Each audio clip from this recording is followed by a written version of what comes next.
Assalamualaikum warahmatullahi wabarakatuh. Alhamdulillahirabbil alamin. Wa bihi nasta'inu ala asrofil anbiya'i wal mursalin sayyidina wa maulana Muhammadin wa ala alihi wa sahbihi ajmain. Amma ba'du. Alhamdulillah, pada kesempatan yang ke-6 ini, pada pertemuan ke-6, saya, Sekar Martani Hayati, dari Fakultas Ekonomi Prodi Akuntansi kelas non-reguler, bisa menyelesaikan tugas agama Islam berkaitan dengan tugas dan tanggung jawab manusia sebagai khalifah. Tanggung jawab manusia sebagai hamba dan khalifah Allah Subhanahu wa Ta'ala. Seorang khalifah, apa yang dilakukan tidak boleh hanya untuk kepentingan diri pribadi dan tidak hanya tanggung jawab pada diri sendiri saja.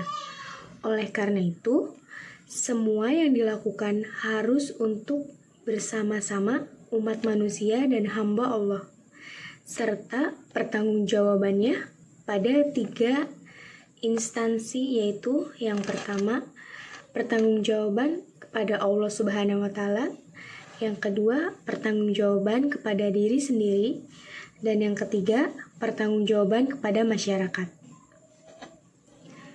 Tanggung jawab manusia sebagai hamba Allah Subhanahu wa Ta'ala.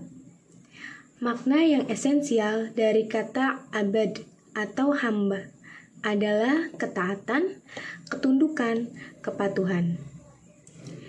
Ketaatan dan ketundukan ini hanya layak diberikan kepada Allah Subhanahu wa Ta'ala, yang dicerminkan dalam ketaatan, kepatuhan, ketundukan pada kebenaran dan keadilan. Sebagai hamba, tugas utama manusia adalah mengabdi atau beribadah. Beribadah kepada Sang Holik, mentaati perintahnya, serta menjauhi segala larangannya. Hubungan manusia dengan Allah Subhanahu wa Ta'ala bagaikan hubungan seorang hamba atau budak kepada tuannya, di mana sang hamba harus senantiasa tunduk dan patuh serta taat atas segala perintahnya. Demikian pula, karena kewajiban manusia di bumi ini adalah beribadah kepada Allah Subhanahu wa Ta'ala dengan ikhlas dan sepenuh hati. Tanggung jawab manusia sebagai khalifah Allah. Sebagai makhluk Allah, manusia mendapatkan amanat yang harus dipertanggungjawabkan di hadapan Allah Subhanahu wa Ta'ala. Tugas hidup yang dipikul manusia di bumi adalah tugas kekhalifahan atau tugas kepemimpinan. Khalifah berarti wakil atau pengganti yang memegang kekuasaan. Manusia menjadi khalifah berarti manusia memperoleh mandat dari Allah Subhanahu wa Ta'ala untuk mewujudkan kemakmuran di muka bumi. Kekuasaan yang diberikan kepada manusia bersifat kreatif, yang memungkinkan dirinya untuk mengolah dan mendayagunakan apa yang ada di muka bumi untuk kepentingan hidupnya sesuai dengan ketentuan yang telah ditetapkan Allah. Kekuasaan manusia sebagai khalifah Allah dibatasi oleh ketentuan-ketentuan yang telah digaris oleh Allah Subhanahu wa Ta'ala, yaitu hukum-hukumnya yang tertulis dalam kitab suci Al-Quran maupun yang tersirat dalam kandungan setiap gejala alam semesta. Selanjutnya, ketika memerankan fungsinya sebagai khalifah Allah, ada 2 peran penting yang diamanatkan dan dilaksanakan manusia sampai hari kiamat. Yang pertama, memakmurkan bumi, atau dapat disebut dengan al-imarah, yakni dengan mengeksploitasi dengan sebaik-baiknya, dengan adil dan merata, agar tetap menjaga kekayaan alam supaya tidak punah, agar generasi berikutnya dapat melaksanakan atau melanjutkan eksploitasi tersebut.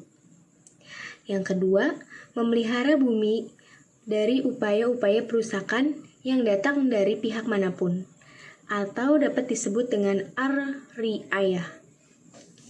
Memelihara bumi dalam arti luas termasuk memelihara akidah dan akhlak manusianya sebagai SDM atau sumber daya manusia. memelihara dari kebiasaan jahiliyah, yaitu merusak dan menghancurkan alam demi kepentingan sesaat. Karena sumber daya manusia yang merusak akan sangat potensial merusak alam. Oleh karena itu, hal semacam ini harus dihindari. Dua peran manusia di muka bumi ini sebagai khalifah merupakan keterpaduan tugas dan tanggung jawab yang melahirkan dinamika hidup yang syarat dengan kekreatifan dan amaliyah yang selalu berpihak pada nilai-nilai kebenaran. Dua sisi tugas dan tanggung jawab ini tertata dalam diri setiap muslim. Apabila terjadi ketidakseimbangan, maka akan lahir sifat-sifat tertentu yang menyebabkan derajat manusia meluncur jatuh, ketinggalan, atau rendah. Dalam menjalani kehidupan sebagai muslim, kita harus memperhatikan dua hal, yakni berhubungan dengan Allah Subhanahu wa Ta'ala dan hubungan sesama manusia. Selanjutnya, pengertian hablum minallah dan hablum minanas. Yang pertama yaitu hablum minallah. Hablum minallah ini menurut bahasa berarti hubungan dengan Allah. Namun, dalam pengertian syariah, makna hablum minallah sebagaimana yang dijelaskan di dalam tafsir At-Tabahiri dan tafsir Ibnu Katsir adalah perjanjian dengan Allah. Maksudnya adalah masuk Islam atau beriman dengan Islam sebagai jaminan keselamatan bagi mereka baik di dunia maupun di akhirat. Hablum minallah dapat dilaksanakan dengan ibadah. Dengan kata lain, hablum minallah adalah aspek ubudiyah atau ritual ibadah kepada Allah Subhanahu wa Ta'ala. Ibadah atau ubudiyah sering diartikan sebagai penghambaan. Dengan melaksanakan segala perintah Allah Subhanahu wa Ta'ala dan menghambakan dirinya kepada Allah, serta menyembahnya hanya kepada Allah. Ibadah adalah tujuan penciptaan manusia oleh Allah Subhanahu wa Ta'ala. Dalam Quran surat Az-Zariyat yang artinya, dan aku tidak menciptakan jin dan manusia, melainkan supaya mereka mengabdi kepadaku. Quran Surat Az-Zariyat ayat 56. Yang kedua, ada pengertian hablum minanas. Pengertian populer hablum minanas yaitu hubungan dengan sesama manusia dalam bentuk muamalah.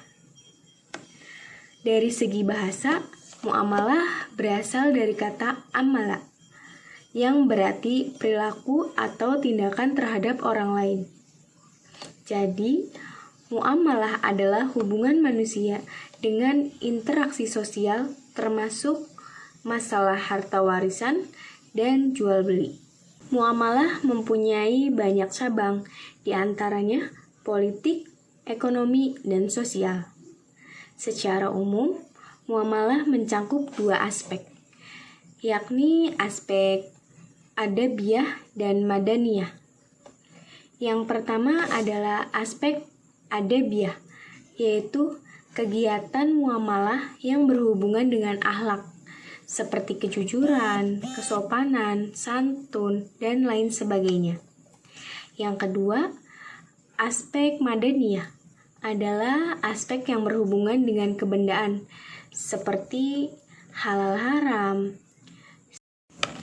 Hablum minallah dan hablum minanas, keduanya harus saling seimbang. Kesalehan individu harus sama baiknya dengan kesalehan sosial.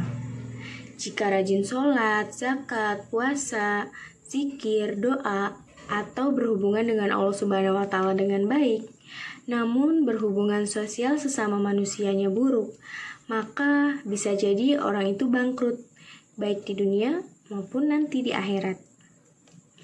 Manusia itu terbagi menjadi 4 macam.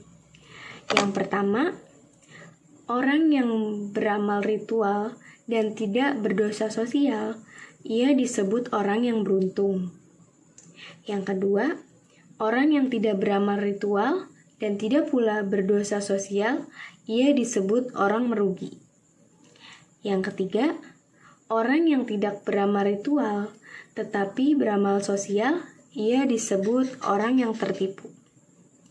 Dan yang keempat, orang yang beramal ritual tetapi banyak melakukan dosa sosial, ia disebut orang yang bangkrut secara hakiki. Mungkin itu saja yang dapat saya sampaikan mengenai tugas dan tanggung jawab manusia sebagai khalifah Allah. Kurang lebihnya mohon maaf. Wabillahi taufiq wal hidayah. Wassalamualaikum warahmatullahi wabarakatuh.